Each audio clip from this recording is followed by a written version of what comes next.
This marks the 40th anniversary of the 1984 Alabama State Championship, which also took place in Mobile. The old guard in Alabama has specifically always been very active compared to other states. So yes, Stuart Rachels is coming back, but all of the other big name players from his time, they've been playing for the last few decades and they've already been here. All those legendary guys from the 1980s, Stuart Rachels, Tom Denton, Brent Inman, of course. Now, many of them are still here. It's so neat for me as a player 1 or 2 generations down that I'm getting to play in the same tournament with all these legendary guys. It's just a real treat for me as well. Of course, we have Stuart Rachels playing, and he's kind of the favorite son of chess in Alabama. He is a world-class player. Stuart Rachels is hands down the strongest chess player that Alabama has ever produced. I'm a chess master and an 11-time Alabama state champion, but Stuart Rachels is so good that he gives me an inferiority complex. Watching Scott Varagona, who himself has won the state championship of chess like 10 or 11 times, react to Stuart Rachels like a complete and total fanboy. If the best of the best are behaving that way, acting that way around him, well then, top Alabama players are here, and Rachels himself is up here in the next cut.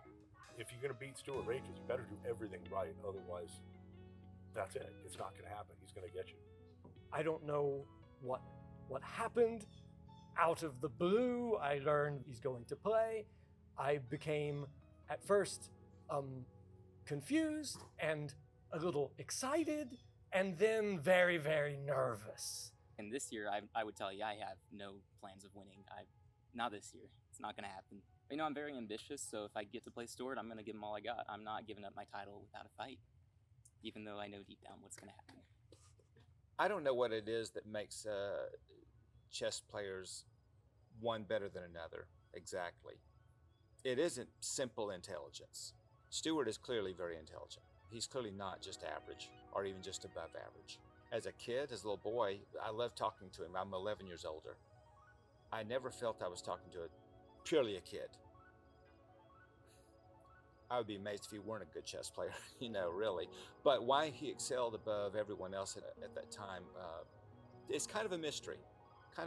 Because there were other really smart kids too, who didn't get as far as Stuart and maybe tried harder. I started playing when I was 9. I grew up in Birmingham, Alabama. That's where I played. And I was the youngest master when I was 11, which at the time was a big deal. Now we've got grandmasters at 11. I won the U.S. Junior Championship in 1988. I had 7 tries and I won it once. And then I tied for first in the U.S. Championship in 1989 with Yasser Seirawan and Roman Chinchihashvili. I was proud that I got my USCF rating over 2,600. And I guess I quit playing. I retired when I was 23. But I didn't know it though. It's like you never know when's the last time you're going to play. Then I became a philosophy professor. And I quit doing that a couple of weeks ago. And Tom Denton talked me into playing this tournament. I guess he gave me the nudge that I needed. Maybe I would have played at some point, but he was persistent and what can I say? It was 30 years ago that I won the Alabama State Championship at this very place. Yeah, that's probably the short story. I retired, Tom talked me into it. He'll admit that he was very protective of his classical rating, and he's seen other people drop off as they got older, so he was very reluctant. So I convinced him to play in the Alabama Quick and Blitz Championships, and I also got him to play the Fisher Random Chess 960 events. But somehow this summer, I started to make progress on him, and he started to play online. And he didn't just play a little bit. He was playing dozens of games a day. So I saw him coming closer and closer.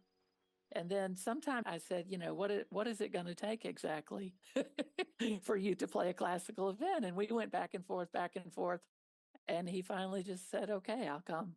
you might want to know why. Why do I want Stuart Rachels, who's practically guaranteed to beat all of us lower rated fish? I found in the 1980s that when Stuart was at the tournament, my brain just super engaged.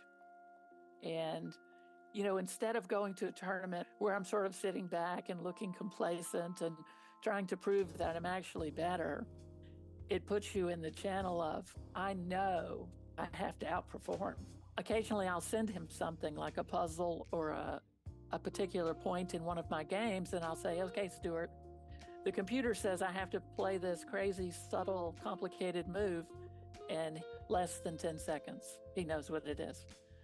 And, it's a move that people could look at the rest of their lives and never see. It's not work. He didn't work to have that capability. It's there. It's just innate in his brain somehow. I guess it sounds snarky. People used to ask me what the relationship was between chess and philosophy that I studied. And I said, well, when I play in chess tournaments, I have to miss my philosophy classes. So that was about as deep as it was. Gosh, in a way, I only have one great accomplishment, which was tying for first in the U.S. Championship.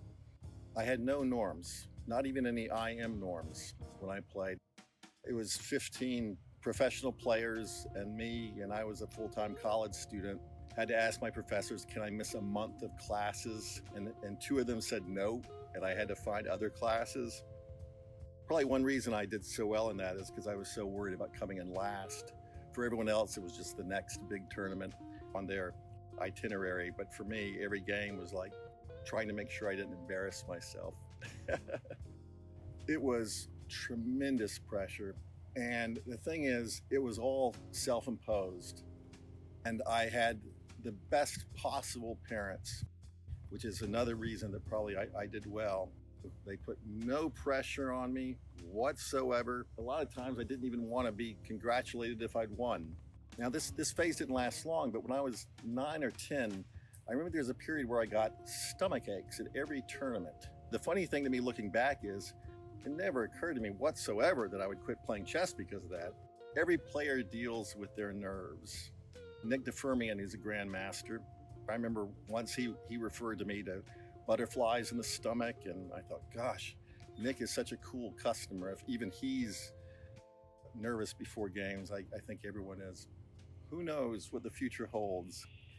Everybody gets worse between the ages of 24 and 54. And so far, that reality hasn't come crashing down on me yet. We'll see how long the victories last.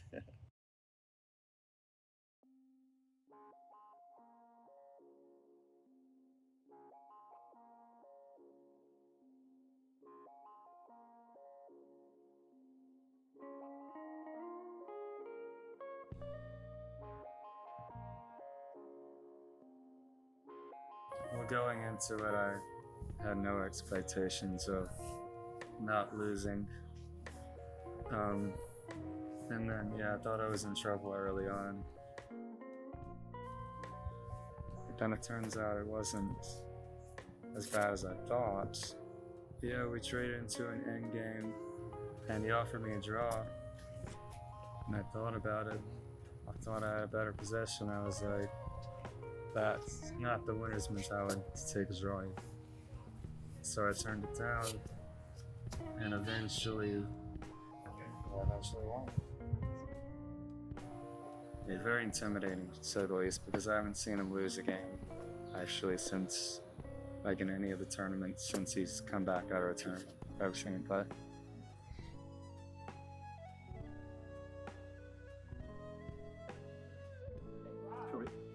So today I lost the first classical chess game that I've lost since I lost to Joel Benjamin in the 1992 U.S. Championship.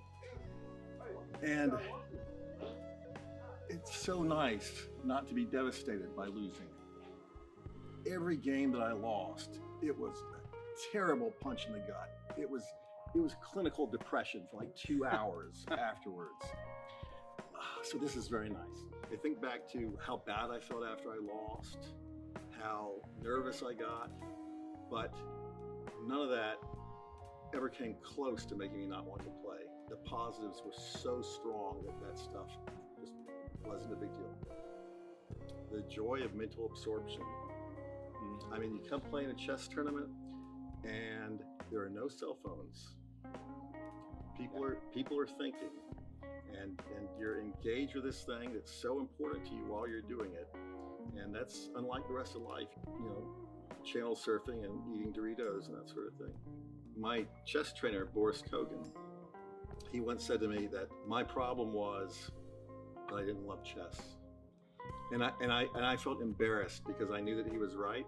It's not that I don't love chess, but I did not love studying chess. I did not want to become the very best player I could be. I know that I could not have become world champion. I could not have become a candidate for the world championship. So below that, it's a difficult life. But I did play like 90 tournament games a year, and it wasn't because someone was making me. Really. So I loved playing. I want to say this, and this is serious. I think this is the best site I've ever played chess. It is incredibly spacious. It is beautiful.